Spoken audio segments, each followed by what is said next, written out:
Okay, thank you all, and I just wanted to build a little on this sense that everything's a fraud, and also the mention of President Obama.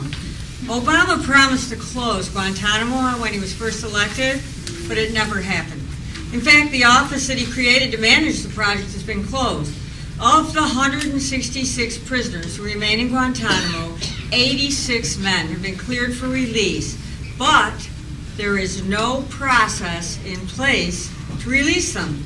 Many of these men have been determined to be low-level fighters who came to Afghanistan to fight for Islam before the U.S. invasion and who had no interest whatsoever in fighting the U.S. Many more are men who were just picked up by the Afghan warlords affiliated with the United States forces and sold to the U.S. for big bucks. Others were turned over to the U.S. by the Pakistani military and police to appease the U.S. appetite for terrorists and enable the hunt in the years after 9/11. Young boys were picked up along the border, and men were culled from the streets of big cities as they tried to escape the violence in Afghanistan, or picked up in sweeps of hostels and student houses where foreigners might live in Pakistan. Just this year, several of the lawyers who support men in Guantanamo complained that their clients were on hunger strikes and that their health was deteriorating. The government initially just denied the claim. They said there were only 11 individuals involved and it wasn't a big deal. Then a decision was made to stop the flights used by the lawyers to travel from Florida to Guantanamo. So they were cut off from the source of their discussion. But they couldn't keep the lid on it, and since then the number of prisoners has been growing on this hunger strike, and the last I heard, even in the mainstream press, they're reporting that there were 92 men on hunger strike. 14 men are being force-fed. They're not allowed to die even in dignity. They're all wasting away. There's no intention of ever releasing most of these prisoners, though a few have been charged with a crime. They are not subject to the mainland U.S. legal system. Their guilt or innocence or status for release has been decided by military tribunals and politicians on the basis of largely illegal testimony obtained under torture and the stories told to them by their captors, who were being paid according to the quality of the story that came with the prisoner. I recently saw an episode of Crosstalk, a debate program on Russia Today, where some U.S. government representatives were explaining why Guantanamo was never closed and why these 86 men who have been cleared for release cannot be released. No one, they said, will take the political risk of releasing these men because one of them might be a terrorist. We just don't know. They said we can never be certain. So it took them a half hour to say this. But the men were cleared for release, said one of the lawyers. What if the standard were applied to every defendant who ever went to trial and was declared innocent by a jury? You know, we never can know what he'll do now, or she. Of course, these men cannot be declared innocent because they've never been accused of a crime for the most part. So I wanted to just tell you a couple stories of a couple of men that I thought were interesting, and they're both high-value prisoners. In other words, most of these guys have never been accused of anything at all, but these are guys who've got major charges against them, and it's interesting that it's pretty hard to build a case against them either. The first is a man called Abu Zubaydah. He was one of the first high-interest prisoners actually arrested in Pakistan. He was considered a high-level operative within Al-Qaeda with close connections to the bosses. They said that he was a principal commandant of a training camp of terrorists in Afghanistan.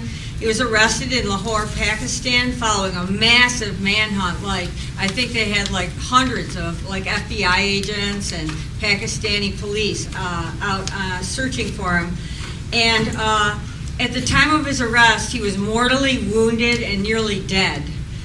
Over the next 4 years, they somehow revived him, and over the next 4 years, he was imprisoned in a series of CIA black sites before he was finally moved to Guantanamo as one of the 14 high-value prisoners in 2006. It turns out, once they had him in Guantanamo and he had a lawyer, that Abu Zubaydah was a gatekeeper, essentially a security guard at the training camp which he was thought to govern. He had received a serious head wound back in the 80s fighting with, the American war on Russia, and his short-term memory was damaged and his verbal capabilities were damaged. So he kept a diary with detailed information on what went on every day, because otherwise he didn't know from one day to the next what was going on at all. In fact, I kept thinking of that movie, 50 First Kisses, where every morning she wakes up and has to read her diary to find out who her friends are. So at any rate, Abu Zubaydah was, after he recovered from the wounds, he was treated very badly, and he was waterboarded 83 times. This guy with no short-term memory has no idea of what's going on during the early period of his incarceration. He was beaten, chained in stress positions that amount to torture for long periods of time. He was housed in a cell too small to lie down in.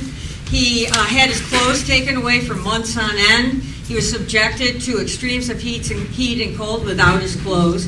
Videotapes of his interrogations were so terrible that they were destroyed by the CIA during the Bush administration so that no one would know. And you can find all this out on Wikipedia. So how do we know about Abu Zubaydah's treatment? Well, it turns out that he has some kind of visual memory, and he drew detailed pictures of his experiences for his lawyers at Guantanamo. And he showed the things that had been done to him in these pictures. So now I'm going to move on to another person, a totally different scenario. Again, though, a pretty hard case to make. And this is a young man named Majid Khan. Now, Majid Khan, his family moved to the United States of Virginia when he was 16, and he finished high school here. He spoke excellent American English, and he went back to Pakistan to get married. And, of course, his family was there. So, his uncles and aunts and cousins. So he did marry there, actually, but he ran into College Sheikh Mohammed, who I will henceforth refer to as KSM, like the establishment. And it turns out that KSM, when he was arrested, was waterboarded 81 times. And he named everybody he'd ever had a conversation with. Anybody whose name he remembered, he named them. And he said, yes, they're terrorists too. So all these people were hunted down in Karachi.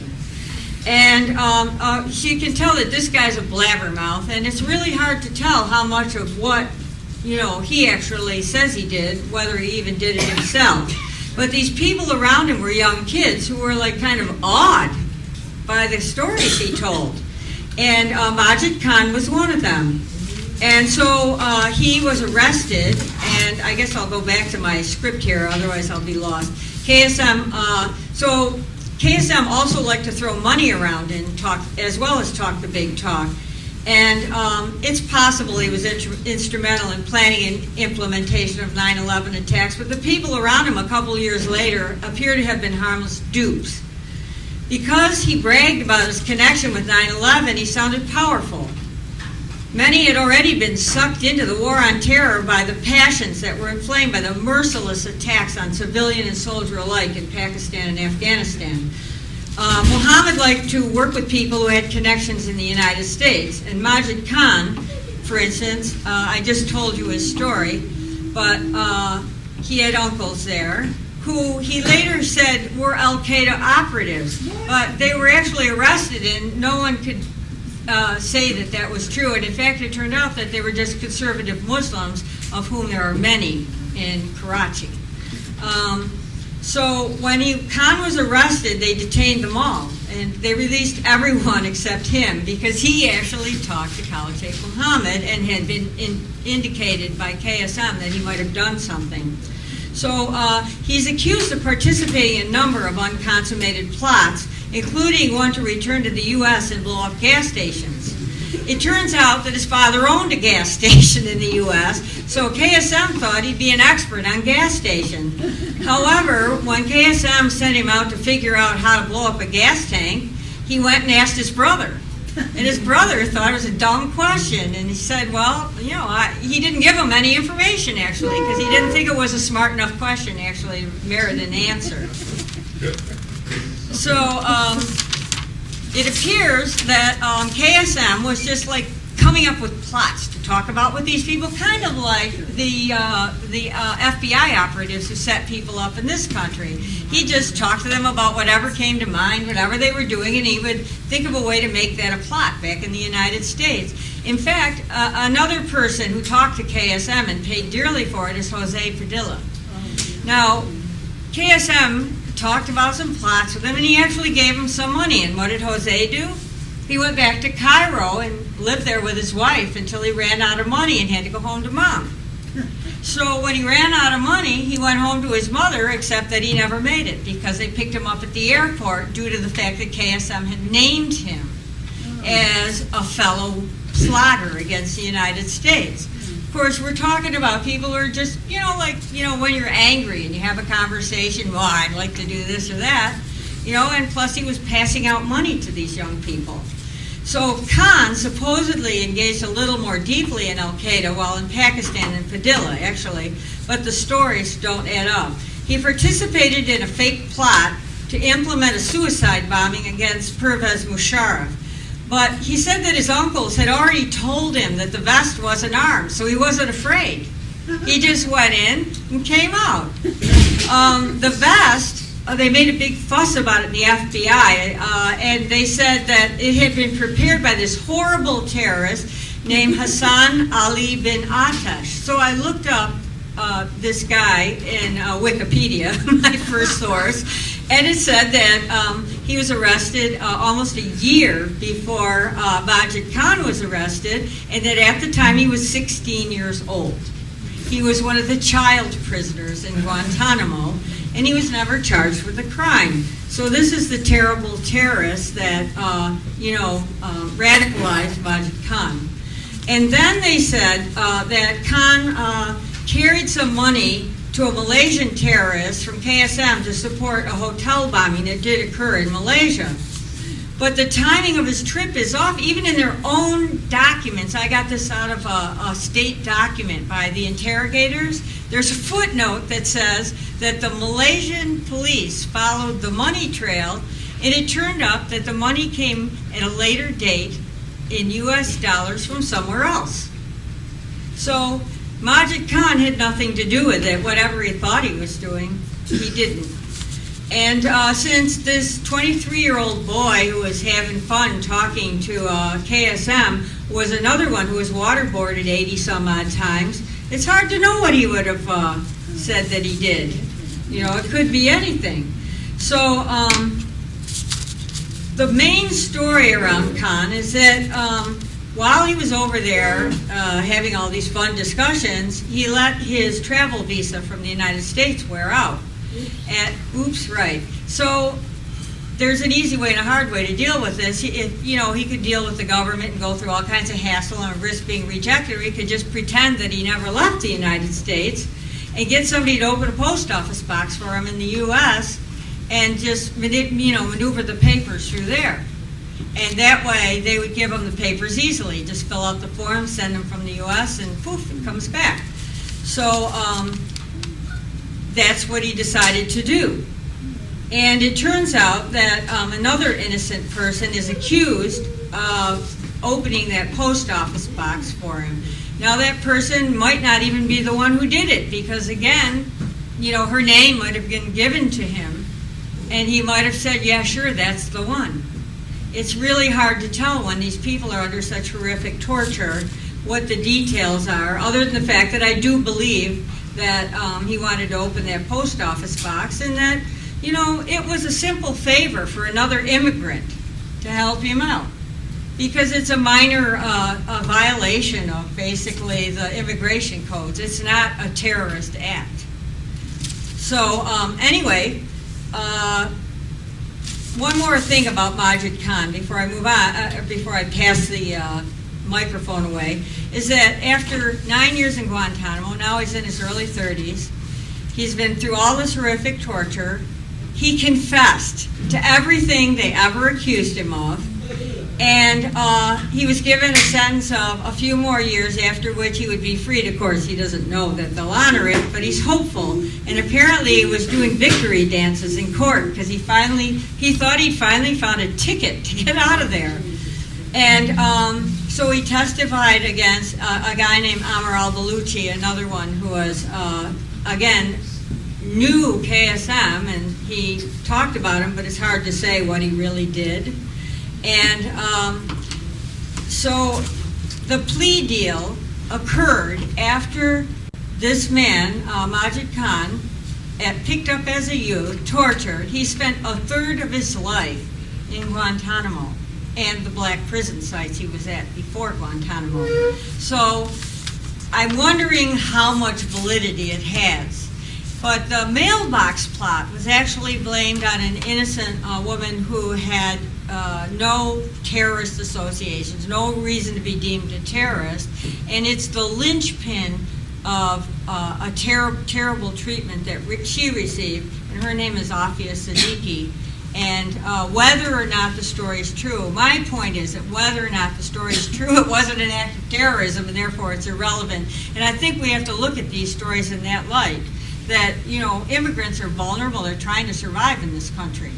And so this should not be used against him. And Joe's going to talk about Afia. Can I just say something? Yes, Steve. That's right. I'm the director of the National Coalition to Protect Civil Freedoms, and we are trying to help all of these families and the prisoners, and also bring education around the country.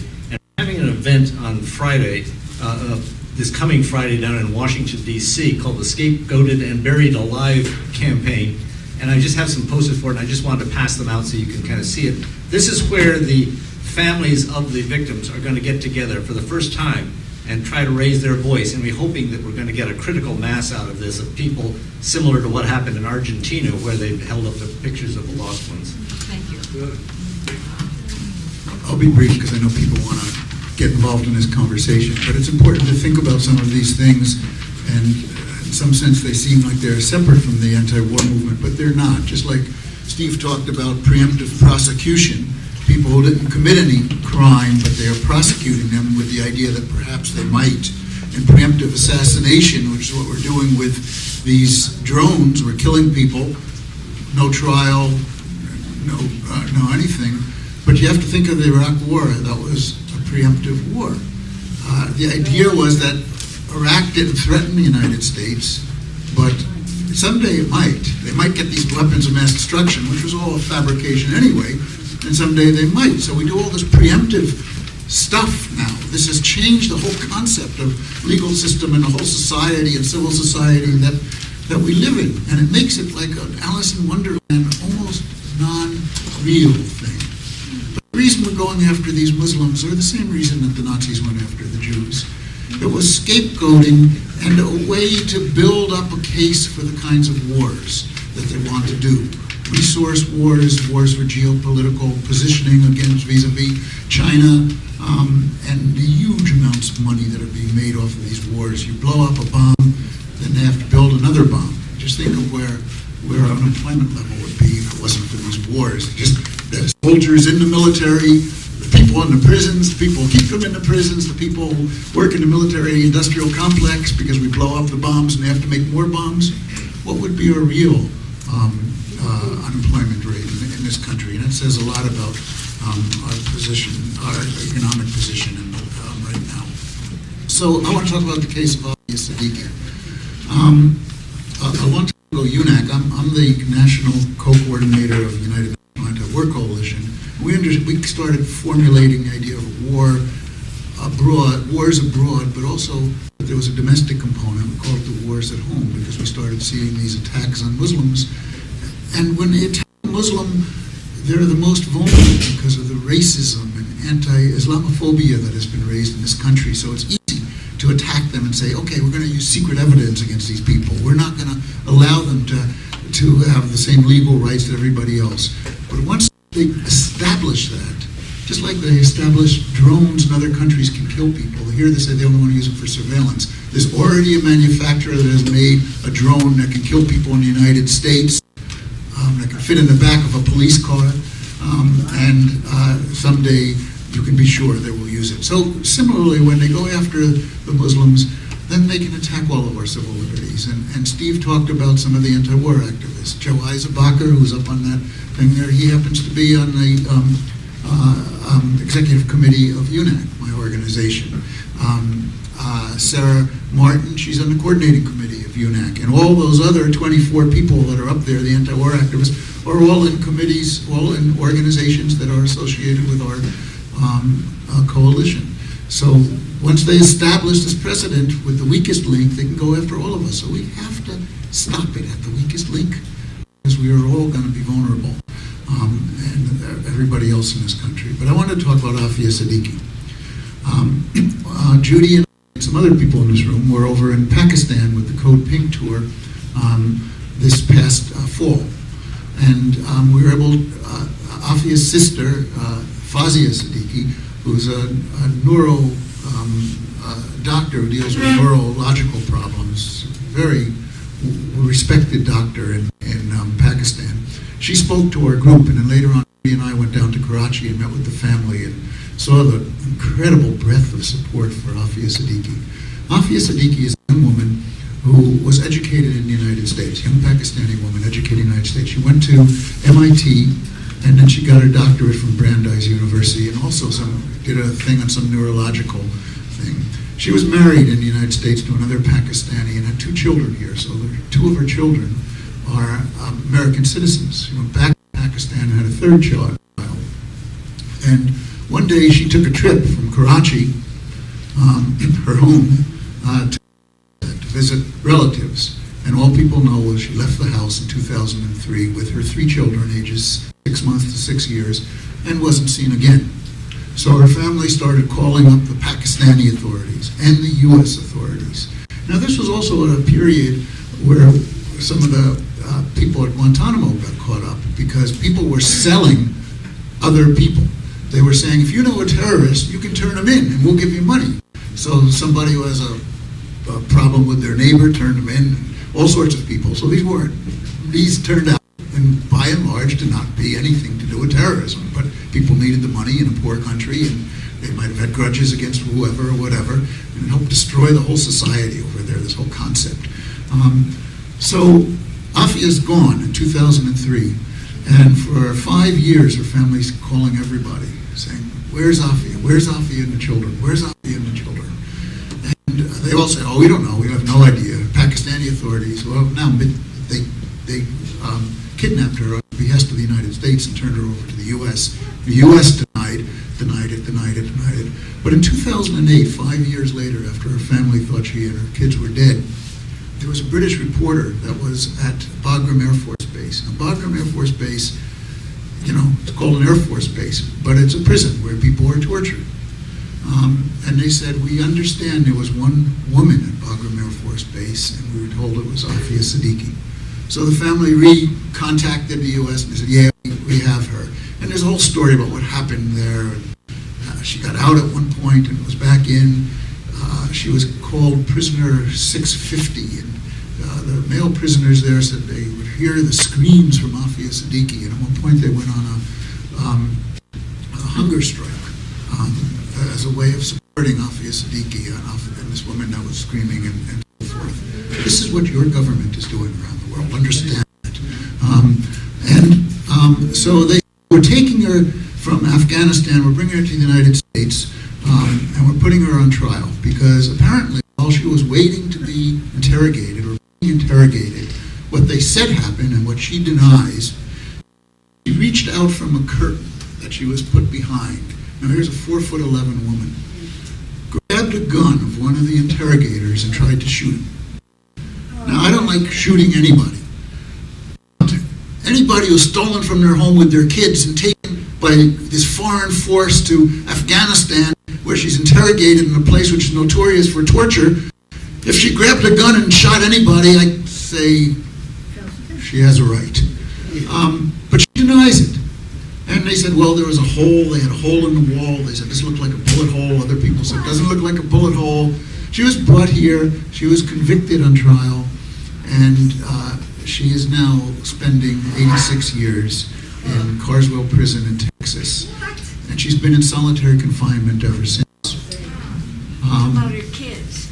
Well, in 2008, her son, who was the oldest, who was 6 when they kidnapped him, he's now 5 years later, was found in Afghanistan and returned to the family. In 2010, the daughter was 4 when kidnapped, and now it was 7 years later, she was 10, was dropped, nobody knows by who, at their family's house in Karachi, Pakistan. She no longer spoke her native language of Urdu and only spoke English with an American accent. And the 6-month-old son has never been heard, but the older boy says he remembers when the kidnapping happened that he was thrown on the ground and he was bleeding from his head. So the assumption is that he was killed. So this is the case, and it's a case that the anti-war movement, the anti-drone movement has to take up. We have to tell people what is going on in this country. Among some people, it's been a reluctance to defend these Muslims because there's a prejudice against Muslims here. And we can't allow that prejudice to stop us. We will never bring peace to this world as long as that kind of racism, those kinds of chauvinism that we have are exceptional in the United States, and exceptions don't. As long as that's allowed to be, we will never bring peace to this world. We will never bring peace to this world. We must stand up for people, and we must fight for them, and we must let people know the story, because they will not know the story. It's a famous story in Pakistan. At one point there was a demonstration in Pakistan of 1 million people for Afia Siddiqui. We were in Karachi, all over there were signs. There was a sign that said, Afia, 86 years for Afia. Bullshit was my favorite. But all over there were handwritten signs, there were painted signs on walls, and printed signs for Afia Siddiqui. The anti-war movement has a tremendous ally in the Pakistani people. We saw that when we went over there. They're all against drones. They don't like our government. Tremendous ally. Together, if we understand that connection, and if we can bring together and defend Afia, we have Wednesday night conference calls with all of us now, with Afia's family in Pakistan and people in South Africa, where there's also a campaign for her. We need to bring these facts out. We need to tell people. We need to tell people about all the people on the walls there. That's part of our movement, because this will mobilize people in ways that will defend our own civil liberties, and it will tie us to strong allies all over the world. And with those allies, no matter all the wealth, all the money, all the media control that our government has, it could never stand against a growing population saying what is happening is unjust and wrong, and we must fight against it. And that's the way we're going to eventually win this. So that's Afia's case. Now let me just say one last thing in ending. There's another prisoner in Carswell Prison. Her name is Lynn Stewart.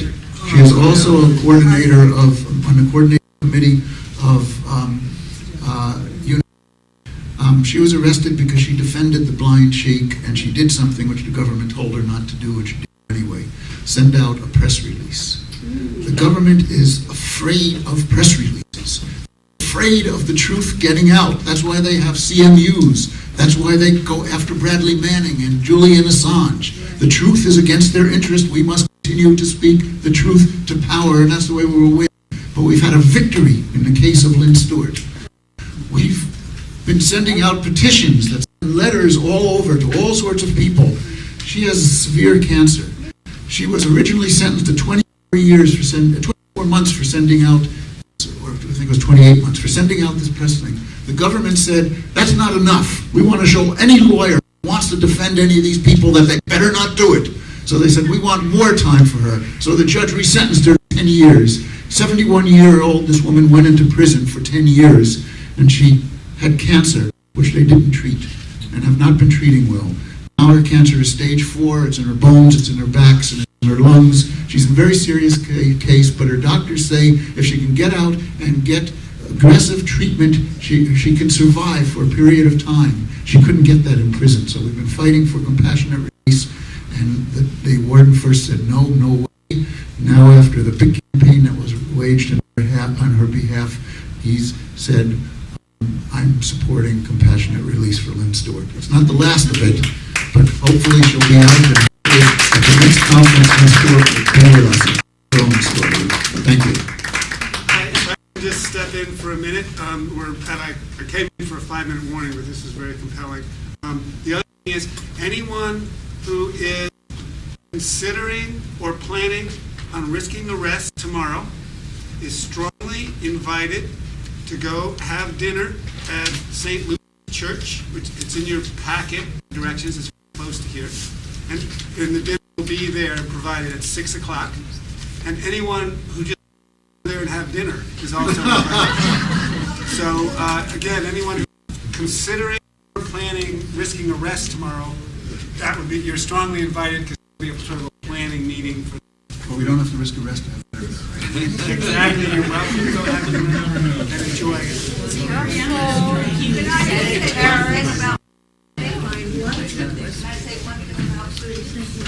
One more thing about food. You all know that there is breakfast here tomorrow morning, just a continental breakfast like today. But then there will be bag lunches to go to the back. Rather than serving lunch here, you'll get a bag. So we have 20 vegan lunches. So tell other people that lunch will be taken care of. Thank you. So, yes. I'd just like to say this. When Dr. Fear's trial was going on here about, it must be 9 years ago. Dr. Fear, local oncologist, trial was going on for health media. So about 9 years ago, I had about 10 chances to meet with people at the mosque, Muslims here. And I just wanted to, a lot of people might not have had some opportunity like that to meet with Muslim mosque people, but I would just like to say, witness that, to me, they proved that they're respectful of God, respectful of hard work, and respectful of keeping their families in healthy patterns. And that's my own personal experience from, probably meeting with them for 10 to 20 hours over a year and a half. I just wanted to say that because it can give, if you want to do that, I think it might a greater solidarity with Muslim people, that they're pretty normal, they're pretty common folk, and they're very hospitable. I mean, it's my experience, so I agree. Yes. Could I just quickly say, if anybody doesn't know about Dr. Daffier's case and wants to, I recently wrote an article called Anatomy of a Terrorism Prosecution that documents exactly what they did to him. They didn't charge him with anything to do with terrorism. They went after him as a white-collar criminal, and then when it came to sentencing, they brought back, because he had been in Pakistan in the 80s, working for Doctors Without Borders and met Mujahideen. That's why, sorry. No, if you Google Anatomy of a Terrorism Prosecution, Muslim Charity and the War on Terror, or just Dafir, I have a website, Dafir Trial. So there's lots of different ways that these cases have been prosecuted. Can you repeat what she just said for those of us that didn't? She said that she has an article on Dr. Dafir that's been published that explains his case, and I would suggest that you talk to her and get the details directly from her. Catherine Hughes. Catherine Hughes, right. Catherine Hughes. Hughes, Catherine Hughes. Okay, Margaret? Honestly. Yeah. Mary. Marilyn. I'm sorry, my brain is like not here. Sorry, Marilyn. Since 9/11, we've seen them exploit every incident or every potential presumptive incident, use it to instill fear, to come up with scapegoats, and it's all to justify increased surveillance, the military of our society, and also wars, etc., and repression and taking away our civil liberties. Well, I'm from Boston. You may have may have heard a little bit about what was going on there recently. And what they also do when they have these incidents is they use it to practice social control techniques. They use it to experiment with military and surveillance weaponry and technology. It's very useful to them, actually, to have these kinds of things happen periodically because they really make hay over it, and they do. I mean, that's the reason for this extreme overreaction that happened. Basically, they instituted martial law in Boston. Something like 6 or 7 towns and cities were shut down completely, and there was rampant speculation, there were lies told, there were people that were falsely suspected, but they thought that there was one kid who was still alive who was in one area of one town, and they shut down all of this area. They shut down transportation systems. They shut down, you couldn't take a train out of Boston or into Boston. You couldn't take a bus to Providence. You couldn't go to New York. Bruce Gagnon was saying that transportation from Maine on the East Coast was disrupted. All kinds of things, events were canceled. People lost tons of money.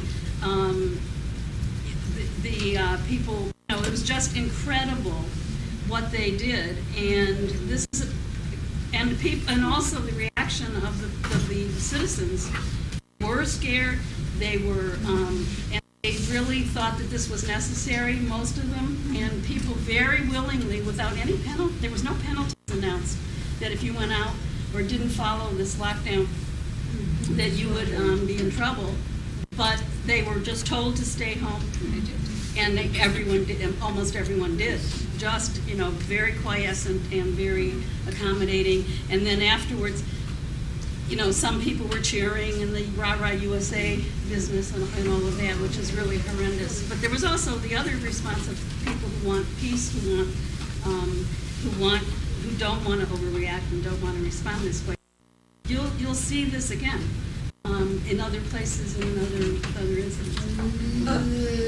Just before I take another comment, I just want to say that in the airport, waiting for Rafia, when we picked her up, her plane was delayed. And in the waiting room we were sitting in, they had Fox News on the television. And for the entire half hour, 40 minutes that we sat there, they talked about the Boston case. They and it was all, how dare these people kind of attitude. They spent about 15 or 20 minutes raking Richard Falk, who is the rapporteur for Palestine, over the coals.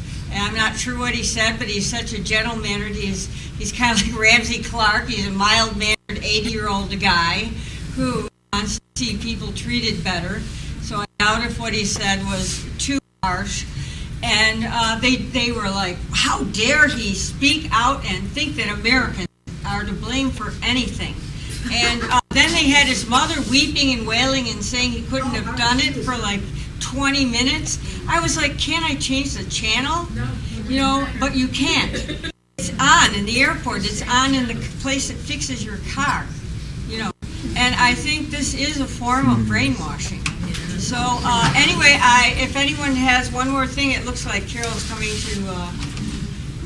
Go ahead. You can get the Adbusters in Toronto, wherever it is, used to sell a special remote control that you could take into any place where there's a TV on it. On all the lists. Sounds like terrorism to me. Change it to RTTV. I just wanted to end with one little story, because I think it has a lot to do with what you were doing and why what you were doing is so important.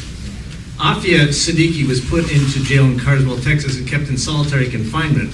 And the government went to great lengths to portray her as going insane from presumably 5 years of torture in solitary confinement in Afghanistan.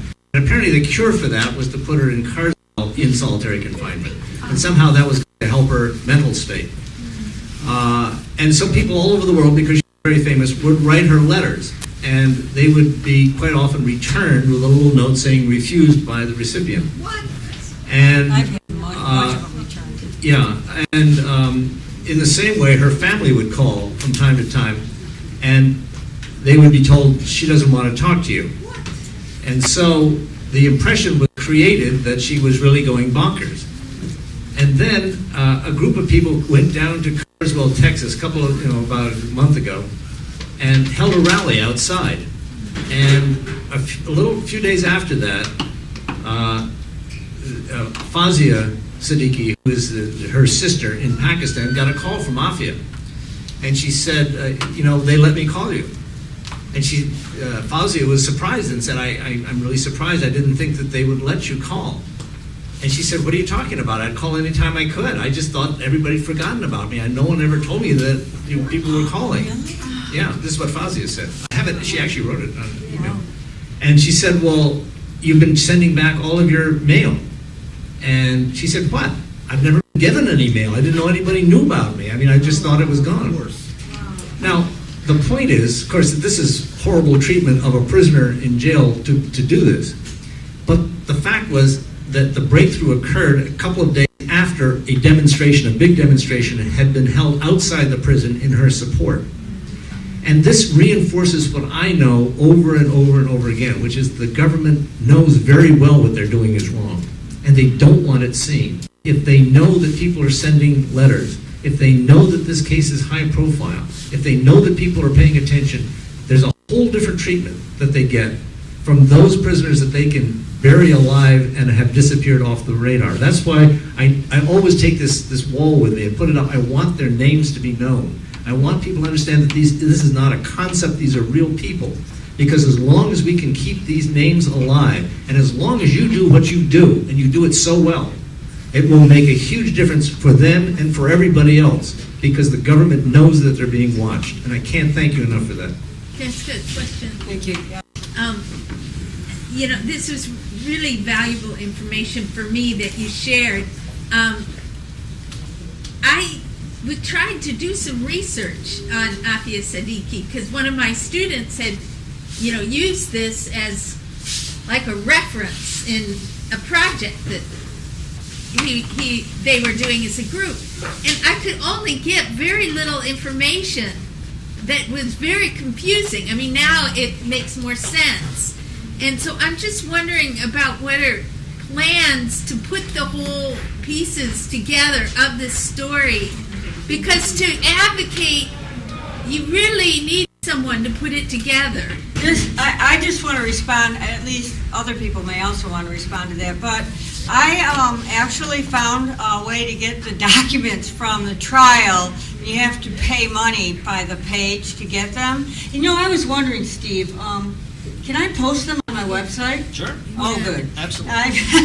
Post them on our website. Oh, yeah, I'll send them to you, actually. Well, we actually have a database, and we are collecting documents. Right, So well, I know, and actually I am a ProjectSalam.org person, so I should be. a lot of the material on all of these cases listed. So, and the other thing is that I've written 2 articles, both of which were published in the journal that Steve's organization sends out, and also on Counterpunch website, which most of you are familiar with.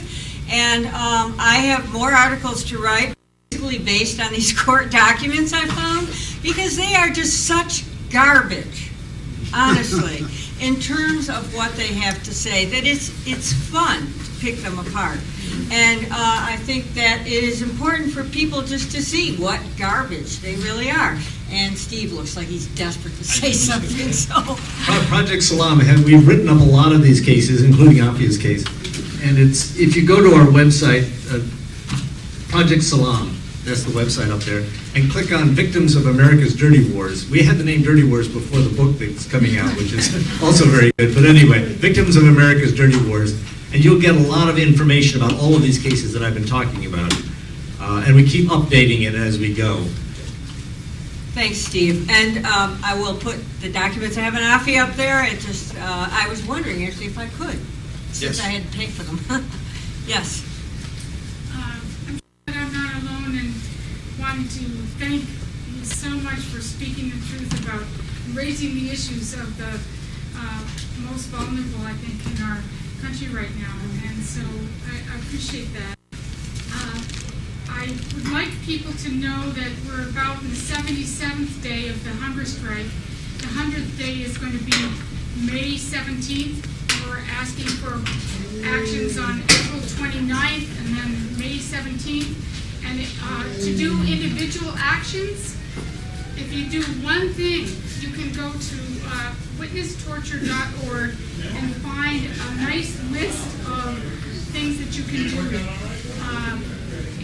Easy things, write a letter to one of the prisoners in Guantanamo, call the Southcom. If they get a lot of input from people, they might be inclined to do something about the situation. So please take some steps. Just go to witnesstorture.org and help hunger strikers.